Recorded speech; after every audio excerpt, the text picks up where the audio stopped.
Oh, you mother trucker! Oh! Start the slow clap. Start it. Come on. Might as well reveal. Well, it's obvious now who that servant was last week. Yes, that servant was the rider class. Okay. I didn't expect Caster. Well, I knew Caster was going to reveal herself because of the pictures that were being shown on Facebook, but I didn't expect Assassin to show himself. Okay, so the stage is set. The servants have been shown. And Mother of God. This episode was honestly much better than last week in terms of, I suppose, well, I can't say story because last week was good. I can't put it in the words. I mean, like, I always have this problem where I like something better than the other, but I can't really say I didn't like that because, yeah, the reasons may be the same for liking it. So yeah, the episode started off that beginning, Mother of God, knowing what, so yeah,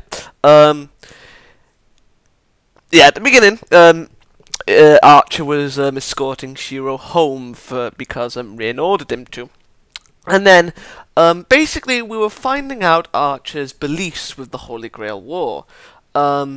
He believes that. He believes that they themselves, in all honest, they fit the word of servants to the letter, because he believes that they are tools to be used to fight for in the master's stead, to achieve the desires of a master. But the problem is that most servants, unlike himself, and with what I know from Saber, when they come into this world, they have their obsessions, their regrets, and yeah, their desires. I mean, they have their own reason, as we know, to fight for the Grail. I know Saber's wish, and I don't like the wish, but admirable. But in my opinion, it is a childish one. But yeah, that's just me talking to myself, essentially, unless you're a Fate Zero person.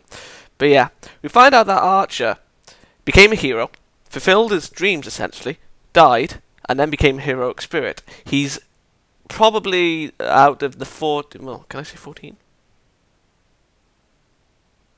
16? No. Why would it... My God. 13... Yeah, he's probably the most unique out of the 13 that I have seen, where, you know, they don't have wishes when they come into this world. I mean, most of the time we don't know the wishes of others. I mean, like, we found out, I'm going into Fate Zero, we found out Fate Zero's rider's wish, Fate Zero caster's wish, I think we found out Fate Zero Lancer's wish, I don't know. Fate Zero Archer was, yeah, he didn't have a wish, but yeah. But still, he is the most unique out of them. He lived a fulfilling life, essentially, that's what he's saying. And, he doesn't view them as, like, normal people anymore, like, you know, obviously because of them being heroic spirits. But Shiro views Saber as being her own person, like, you know, she can do what she wants, essentially, but Saber doesn't really, you know, she has a say and stuff like that, but it can only go so far with the Holy Grail, you know, she can't, like, I suppose there's certain restrictions, well, there are, but she isn't free by any stretch of the means. She has a sense of leniency, I suppose, about Shiro's knowing. That isn't a spoiler, I mean, that's just painfully obvious. So yeah, we found out that Shinji is the Master of Ride. I mean, I knew that, but I didn't want to say anything, of course. And he was the one that was setting up the sigils as well as the barrier. And the sigils were in a servant's policy, and I know why. I mean, I don't really want to say, but yeah, He asked Shiro if he wanted to make an alliance with him, but Shinji was just like he didn't want to fight, and so like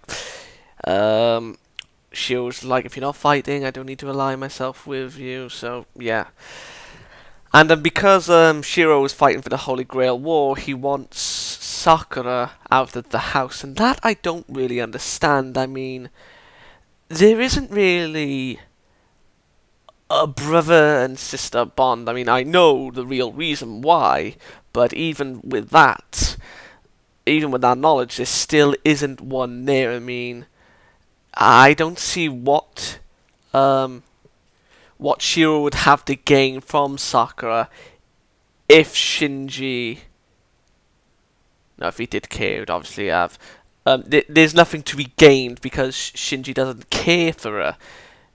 So yeah, I mean that's strange in itself, unless there's something that I'm missing. I mean, or again, there might be like a change or like something added in that wasn't there, like from the 2006 version, obviously, because this, my God, way different.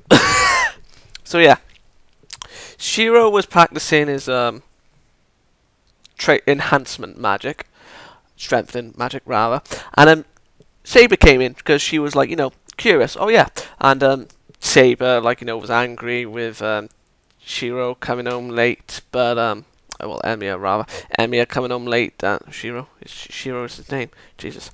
Kiritsugu Emiya, Shiro Emiya. Emiya's the last name. There we are. Shiro coming home late, and then it was informed of the alliance, but she was a little bit angry because she wasn't there. But she knows the gist of it, and she's just like, as long as you understand that after the truce is over, that Rin is your enemy, then we're all good. But she knows about the third master now. So yeah, back to Saber. Oh yeah, and training there, she's trying to strengthen his body. So yeah, back to the thing that I was on about. With the strengthening magic, she was curious about what he can do, and Saber was proven to be a distraction because she got up close, and he was just like, oh my God.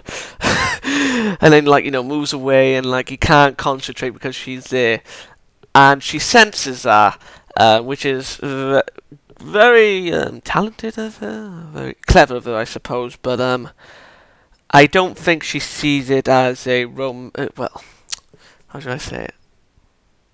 Romantic light. Her beauty being a distraction. Yeah, I don't think she sees it as that, But yeah, Shiro was finding Saber's beauty presence, like her just being there, a bit of a distraction to focus, How can I concentrate when she's right there? Come on, I must do better. I mean, it's basically, now not phenomenon, but like when you're fighting a boss and you do a cool move and you're like, oh my God, come look at this, and you try to do it again, but it doesn't work, and you're just like, hold on, and then when they're gone, you can do it with ease then, because it's easier to do stuff when you don't have prying eyes or another presence, And then Caster activated, used some threads and teleported to him to Ryodo Temple Shiro, and he had a dream, and that wasn't Saber's. At least it didn't look like it. I mean, I think that was Caster's. I mean, I remember who her identity is, but I don't really know much about who she is in general. But yeah, it could be Caster's or it could be Saber's, just like something else, because Saber's dreams are a little bit traumatic. I mean, that essentially was, save for the bloody oh yeah, that was Caster's dream. Yeah, that was Caster's dream. Yeah, I just figured out myself. Yeah, that was Caster's dream. I remembered something. So yeah, Saber sensing this. Oh yeah, Caster wanted the command seals off of Shiro, so she could have her master deal with Berserker. But yeah, because Berserker is the main problem with Caster, she can't do much tactically. Yeah, and we find out that she was the one. Well, actually, we already knew, but yeah. Yeah, Saber coming in to save, and then we get introduced to the other servant, Assassin. And Assassin introduces himself, his full name, and then Saber's just like, oh, I'm on a bound, doesn't like to tell you, and he's just like, don't bother, I'll be able to tell who you are through fighting. Which, yeah, I don't think he does find out. I mean, but I'm basing off 2006 knowledge now. But yeah, sure in pain, like, his hand going crazy. Archer comes in like a mother trucker. It's just beautiful. And it ended on a cliffhanger. My God, I mean, this was really enjoyable. I mean, it kept me wanting more. I mean, yeah. I want to be perfectly honest, the fanboy in me wants to give it a 10. But so does the reviewer in me for some reason. I mean, I'm not really that good of a reviewer, of course, but yeah, I mean, it was just so good. Like, it was a solid episode. Screw it. I'm going to give it a 10 out of 10. I mean, you may have differently. I mean, it's a matter of opinion, of course, but me, this was a 10 out of 10. I mean, oof. Oof. But yeah, next week, Saber versus Assassin, and Caster versus Archer. But yeah, I'll see you next week.